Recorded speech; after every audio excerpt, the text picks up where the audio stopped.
ইফতারির আগে যে দোয়া ওইটা আল্লাহ ফিরায় না। ইফতারি করার আগ মুহূর্তে আমরা যে পেঁয়াজু, আলুর চপ, বেগুনি এই যে সাজায় রাখা হয় ডিজাইন করে, এইগুলো রেখে যখন দোয়া করেন এই দোয়াটা আল্লাহ শুনে খুব। আল্লাহ বলে, কিরে ফেরেশতারা, ঘটনা কি? এত খাবার কেন? আল্লাহ রোজা রাখছে। কি চায়? আল্লাহ ক্ষমা চায়। তো খায় না যে তৃষ্ণার, তো আল্লাহ আপনার ভয়। আমারা দেখছে না, আল্লাহ আপনারা দেখে নাই। জান্নাত দেখে নাই, আমার জাহান্নাম দেখেছে আল্লাহ কিন্তু জানে। তারপরে ফেরেশতাদের মুখ থেকে বের করা হবে। সুবহানাল্লাহ পড়েন।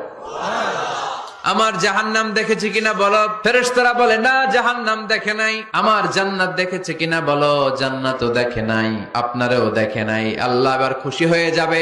আমার খুশির জন্য আমার ভয়ে তৃষ্ণার্ত ক্ষুধার্ত সামনে খাবার হাত বাড়ালেই খেতে পারে, আমার ভয়ে খায় না। আমার ক্ষমা চায়, আমার কাছে ক্ষমা প্রার্থনা করে। এখন আমার বান্দা যা দোয়া করবে, বান্দার সব দোয়া আমি কবুল করে নেব।